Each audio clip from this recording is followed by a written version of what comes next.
Hello everyone, this is your science teacher Deeksha and we were doing our lesson light, shadows and reflection. So this one is our exercise part 2.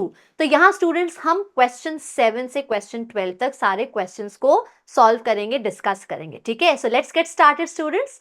तो हमारा जो 7th question है, देखिए वो क्या कह रहा है. Suppose you view the tree shown in the figure through a pinhole camera. Sketch the outline of the image of the tree formed in the pinhole camera. तो इस ट्री की आपको क्या बनानी है, इमेज को स्केच करना है, ठीक है? तो इमेज को जब आप स्केच करेंगे स्टूडेंट्स, तो आपको दो बातें ध्यान में रखनी है.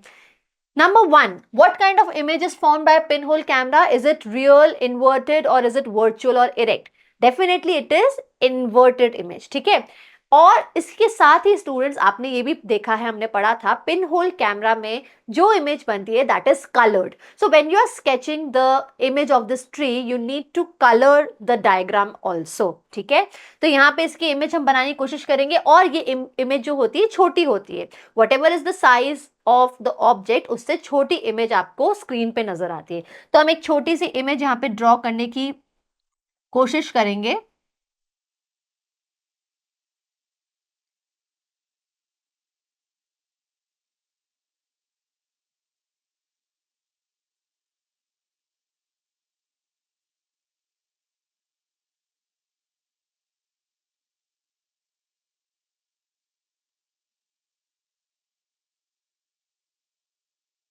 ओके एंड फिर ट्री का because it's the kind of a conical shape, तो आप इसको थोड़ा सा कोनिकल शेप भी दे देंगे.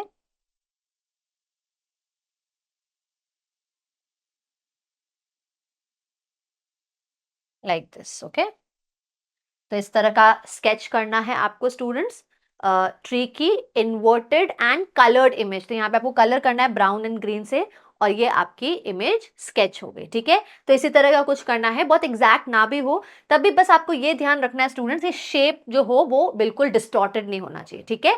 इमेज जैसी दिखनी चाहिए उसके आसपास तो एटलीस्ट दिखे, ठीक है? Even if you are not good at drawing, try to make it real picture image as if you are able to do it well and good, क्योंकि थोड़ा सा आपको यहाँ पे स्किल्स दिखानी पड़ेगी, ड्राइंग स्किल्स, ठीक है? चाहे आप अच्छे नहीं भी हो तब भी थोड़ा प्रैक्टिस कीजिए. Correct? Okay, let's move on to our next one now. The 8th question is saying write your name on a piece of paper and hold it in front of a plane mirror which is such that the paper is parallel to the mirror. इसका मतलब क्या हुआ, ये आपका paper है, okay यहाँ पे आपने अपना नाम लिख दिया है, राइट? ये आपने अपना नाम लिख दिया. अब इसके पैरेलल आपको ये मिरर रखना है, मतलब अगर पेपर सीधा है तो आपका मिरर भी स्ट्रेट होगा, both are parallel to each other.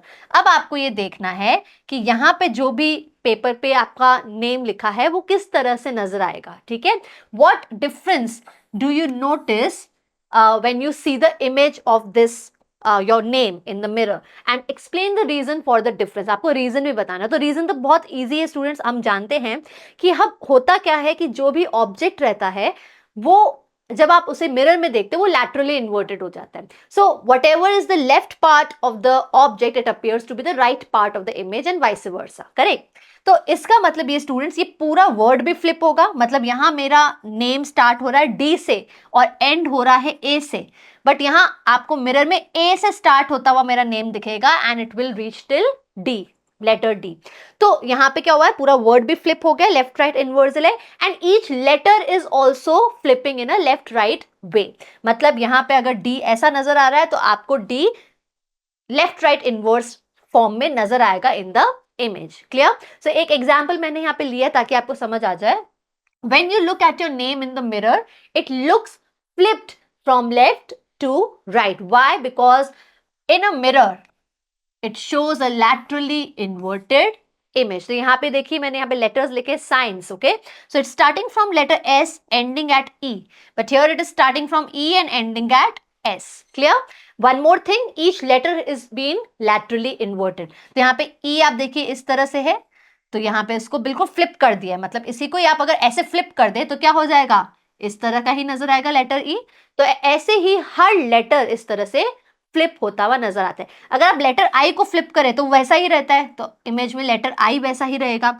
So there are some letters which can be reversed in this laterally inverted way and they remain the same, okay, after lateral inversion also, but there are some letters which look different after lateral inversion, ठीक है। तो ये थोड़ा सा idea होना चाहिए आपको, इसकी प्रैक्टिस करनी चाहिए, हर लेटर किस तरह से दिखता है मिरर में, इसकी प्रैक्टिस आपको होनी चाहिए। तो इसकी प्रैक्टिस करेंगे आगे। देखिए यहाँ पे एक और क्वेश्चन है जो इसी तरह का लैटरल इन्वर्जन का ही क्वेश्चन है, ठीक है, आगे देखेंगे। अब देखते हैं क्वेश्चन नंबर 9 क्या कह रहा है ये। Measure the length of your shadow at 9 a.m., 12 p.m. and 4 p.m. With the help of your friend, write down your observations. तो यहाँ पे स्टूडेंट्स आपको अपने फ्रेंड की हेल्प से लेंथ मेजर करनी है। ऑब्वियसली यू विल सी कि यहाँ इवनिंग टाइम में 4 p.m. और मॉर्निंग टाइम 9 a.m. में आपकी शेडोज अगर आप जब भी मेजर करेंगे वो लॉन्गर ही पाएंगे as compare to 12 p.m. Okay, so at which given times is your shadow the shortest? So we all know at noon, ये हम असेसमेंट क्वेश्चन में भी देख चुके हैं, यहाँ शैडो की जो लेंथ होगी वो सबसे शॉर्टेस्ट होगी। अब ऐसा क्यों हो रहा है? Okay, your shadow is shortest at 12 p.m. Now why this is happening? इसका यही रीजन है स्टूडेंट्स कि यहाँ पे जब नून टाइम पे सन ओवरहेड होता है तो आपकी जो बॉडी है, क्योंकि यहाँ पे परपेंडिकुलर एंगल से यहाँ पे क्या हो रही है, लाइट रेज फॉल हो रही है, तो जब आपके लाइट रेज सिर्फ आपका हेड ब्लॉक कर रहा है, right, when the sun is just directly at the top of your head, only your head is blocking the rays, तो यहाँ पे जो रेज है, अमाउंट ऑफ रेज जो ब्लॉक हो रही है वो कम ब्लॉक हो रही है, इसीलिए शैडो भी छोटी सी फॉर्म होगी। पर जब मॉर्निंग और इवनिंग के टाइम यहाँ पे एक पर्टिकुलर एंगल पे है ना आपके सन रेज आ रही है, तो you can see that the whole tree is blocking the path of the light, मतलब यहाँ पे नीचे तक आपके ट्री ट्रंक भी स्टॉप कर रहा है लाइट को, the top is also stopping the light, blocking the light, so that's why a longer shadow is created in the evening as well. Clear? तो आप देख सकते हैं यहाँ पे कि ये जो लाइट है ये यहाँ पे काफी बड़ा हिस्सा जो ट्री का है उसको ब्लॉक कर रहा है, इसीलिए उसकी शैडो ज्यादा लंबी है।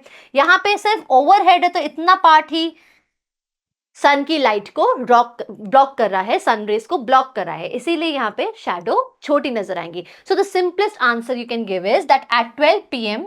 The sun is right above you, so your body blocks less light making the shadow short. Alright, okay, let's move on to the next one now. This one is our question number 10। तो ध्यान से देखते हैं, यहाँ पे दो statements दिए हैं आपको, ध्यान से पढ़ते हैं कौन सा सही है कौन सा गलत। On the basis of the following statements, choose the correct option. So, what is the statement A saying to us? Image formed by a plane mirror is laterally inverted. ये तो हमें पता है, ठीक है, तो ये statement तो बिल्कुल true है। Next statement B, images of alphabets T and O appear identical to themselves in a plane mirror. अब ये आपका आ गया lateral inversion का क्वेश्चन। तो अल्फाबेट्स के बारे में पूछा गया कि क्या T और लेटर O lateral inversion के बाद भी वैसे ही दिखाई देते थे, appear the same, ओके, तो अब करके देख लेते हैं ना, ठीक है। ये है लेटर T, इसके आगे मैंने रख दिया मिरर। ये ओब्लिक लाइंस मिरर पे क्यों बनाते हैं? क्योंकि मिरर का पिछला हिस्सा पेंटेड होता है, सिर्फ ये जो फ्रंट पोर्शन है that is the reflective portion, okay, so that's why we are putting it like this. तो अब स्टूडेंट्स देखिए करना क्या होता है, ये जो पॉइंट है जो मिरर के जस्ट सामने है ये इधर जाता है और ये वाला पॉइंट इधर आएगा, तो जब ऐसा होगा तो लाइन तो अभी भी स्ट्रेट ही रहेगी, ठीक है। अब देखो इन्वर्जन ऐसा होता है लेफ्ट राइट, ये आपको इन्वर्ट वैसे करके नहीं देता image, it is not upside down, okay, तो ये ऐसा नहीं है कि ये वर्टिकल लाइन ऊपर चली जाएगी, समझ में आया, सिर्फ लेफ्ट और राइट इन्वर्स हो रहा है, सो लेफ्ट चला जाएगा राइट, राइट चला जाएगा लेफ्ट, तो तब भी वो एक सिंगल लाइन ही होगी और ये ऐसा का ऐसा ही रहेगा, ठीक है। अब हम देखते हैं लेटर O को। लेटर O को जब देखेंगे तो ये O को आप ये समझ सकते हैं एक चूड़ी है, ठीक है, एक बैंगल है, बैंगल को आप ऐसे घुमाओ ऐसे घुमाओ, हॉलो बैंगल है, ठीक है, तो हॉलो बैंगल को आप ऐसे घुमाओ वैसा ही रहता है, तो अगर इसको मैं लेफ्ट राइट इन्वर्स करूं तो वैसा ही रहेगा, ठीक है, आपने सिर्फ उसको ऐसे घुमा दिया तो घुमाने के बाद भी क्या होगा, सेम वैसा ही रहेगा। तो आप यहाँ पे देख सकते हैं letter O and letter T both are looking the same when they are placed in front of the mirror, so lateral inversion has no effect on their appearance. Clear? So that's why our correct answer will be both statements are true. Is that clear? Okay, now let's move on to our question number 11। क्या कहता है ये question 11? अब आप देख सकते हैं ये कुछ जाना पहचाना सा है ना? तो जाना पहचाना सा क्यों है? क्योंकि ये कुछ कुछ आपको पेरिस्कोप जैसा नजर आ रहा है, ठीक है? So suppose you are given a tube of the shape shown in the figure and two plane mirrors smaller than the diameter of the tube. Can this tube be used to make a periscope? If yes, mark where you will fix the plane mirrors. तो यहाँ पे students एक tube है और दो mirrors दे दिए आपको. Now they are asking you कि क्या इस तरह की ट्यूब पेरिस्कोप बनाने में आ सकती है क्या काम में, और अगर आ सकती है तो मिरर्स को कहाँ प्लेस करना है. तो पेरिस्कोप स्टूडेंट्स हमने जो पढ़ा था पेरिस्कोप, वो आपको अगर याद हो तो कुछ ऐसा पढ़ा था, है ना? अब आप बोलेंगे मैम यहाँ पे तो एक बेंट ट्यूब थी, है ना, इस तरह की, और यहाँ पे तो ऐसे बेंट है. तो क्या हो गया स्टूडेंट्स? क्या यहाँ पे अगर मैं अपनी आईज रखूं, ठीक है, सपोज कोई चीज ऊपर है, if I am down somewhere and something is above मी, तो अगर यहाँ पे ट्यूब जाती है ऐसे ऊपर करके, तो क्या मेरे को ऊपर वाला चीज नजर नहीं आएगी? पेरिस्कोप का यूज क्या है? The basic use of periscope is that by multiple reflections we are able to see things which we are not able to see as if because they are out of our sight. हमारी site के बाहर होती, कहीं हमारे ऊपर होती है या ऐसी जगह होती है जहां हमें डायरेक्टली हमारे साइट में है नहीं वो चीज. तो उसको देखने के लिए क्या हम पाइप का यूज करते हैं. अगर ये पाइप यहाँ से ओपन है और फिर ऐसे जा रहा है ऊपर, तो ये भी पेरिस्कोप की तरह यूज हो सकता है ना, व्हाई नॉट. अगर मैं यहाँ पे दो जगह पे मिरर्स लगा दूं तो मल्टीपल रिफ्लेक्शन हो जाएगा, है ना? ठीक है. अब मिरर्स कहां लगते हैं? तो I told you students, in periscopes usually mirrors are placed at an angle of 45 degrees. ठीक है. तो कुछ इस तरह का नजर आएगा आपका पेरिस्कोप. बहुत इजी है. देखो लाइट रेस, अब सपोज मैं यहाँ नीचे हूं कहीं और ऊपर कोई मैं यहाँ पे चीज है, ठीक है, which is not in my direct line of site, but वो भी दिख जाएगी यहाँ नीचे. कैसे? अगर मैं पाइप को ऊपर ले जाऊं, मेरे यहाँ पे फिक्स कर दिया है और ऊपर वो चला गया, ठीक है, तो वहां पे जो भी चीजें हैं वहां से लाइट रेस एंटर होंगी. ये मैंने एक लगा दिया है mirror at an angle of 45 degrees. फिर ये दूसरा मिरर लगा है at an angle of 45 degrees. तो यहाँ मल्टीपल रिफ्लेक्शन होंगे. The first reflection from here when the light ray enters this first mirror, फिर यहां से एक रिफ्लेक्शन होगा, फिर अगेन वो लाइट यहां इस मिरर से रिफ्लेक्ट होगी. सो मल्टीपल रिफ्लेक्शंस करते हुए ये लाइट रेज हमारी आईज में जाएगी. So whatever is placed over here we can see it in this direction also. ठीक है. तो जो चीजें हमें नजर नहीं भी आ रही है वो भी आ जाएगी just because of multiple reflections. ठीक है, बात समझ आइए. So yes, we can make a periscope by using this kind of tube. How? Place the mirrors at 45-degree angles facing each other inside the tube. This way the light reflects between them and you can see around corners. ठीक है, जहां पे आपकी site direct site नहीं जा सकती वहां का भी आपको व्यू नजर आ जाएगा बिकॉज ऑफ दिस पेरिस्कोप. ठीक है. सो समझ आ गई यहाँ पे बात. अब चलते हैं हमारे लास्ट क्वेश्चन की तरफ. क्या कहता है देखते हैं. We do not see the shadow on the ground of a bird flying high. तो ये हमने कॉमन ऑब्जर्वेशन है स्टूडेंट्स कि अगर बर्ड लो फ्लाई कर रहा है, हम ग्राउंड के बहुत पास में फ्लाई कर रहा है, तो उसकी शैडो आसानी से नजर आती है. बट जो बर्ड्स बहुत हाई फ्लाई करते हैं, there are so many birds which we can see, आपको आसमान में दिखते हैं बट उनकी शैडोज कहीं जमीन पे नजर नहीं आती, है ना. कितने सारे बर्ड्स हैं जो ऊपर फ्लाई कर रहे हैं, बट क्या उनकी इतनी सारी शैडोज कहीं नजर आती है? हमें बिल्कुल भी नहीं. तो ऐसा क्यों हो रहा है, यही क्वेश्चन है. ठीक है. सो however the shadow is seen on the ground when the bird swoops near the ground. Think and explain why is it so. तो इसका सिंपल एक्सप्लेनेशन यही है students, the distance between the object and the screen.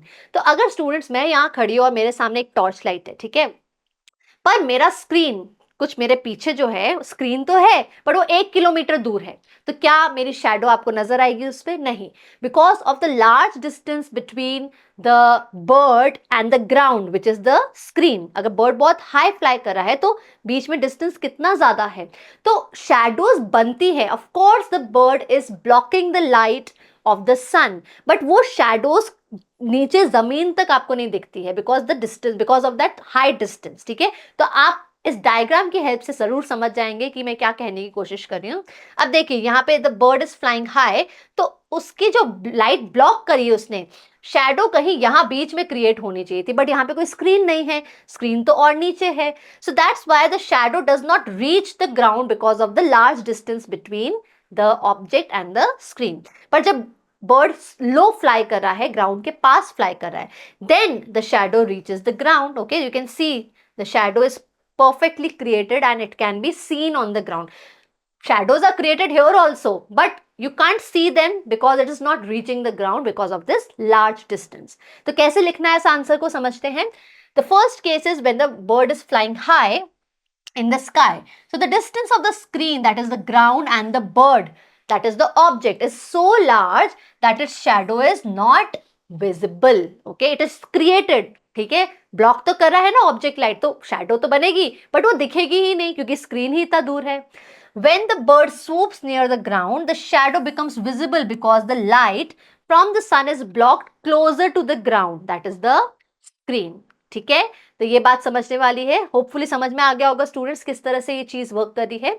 All right, so this was the complete end of our lesson light, shadows and reflection. तो सारे concept student समझ में आ गए होंगे, बहुत मजा आया होगा पढ़ने में। I hope I was able to explain you in a very very easy way. तो अगर आपको ये सब चीजें समझ आ गई तो अब आपका काम है कि आप इस चीज को रिवाइज करें, रिवाइज करके रखें, और इसी तरह की और नई चीजें लाइट से रिलेटेड आपको कहीं पर भी सुनाई दे या फिर आपने कहीं पढ़ी हो, please explore that part. Okay, और जैसे कि मैंने आपको कहा था, जरूरी नहीं कि शैडोज ब्लैक बने। ठीक है, हम यूजुअली अपनी डेली लाइफ में शैडोज ब्लैक ही देखते हैं because the light which is falling on us, जो यूजुअली हमारे बल्ब, ट्यूबलाइट या फिर सनलाइट की जो रेज है, जो सन रेज है, वो सारी व्हाइट लाइट होती है। तो जब हम व्हाइट लाइट को ब्लॉक करते हैं, और व्हाइट लाइट क्या होती है, 7 कलर से बनी होती है। So when we are blocking all the 7 colours of the light, then what colour is left, black. So that's why our shadow is black. पर अगर मैं व्हाइट लाइट की जगह कलर्ड लाइट यूज करूं तो क्या कलर्ड शैडोज बनेगी, ये आपका काम है, आप एक्सप्लोर कीजिए। Thank you so much for watching students, please take care.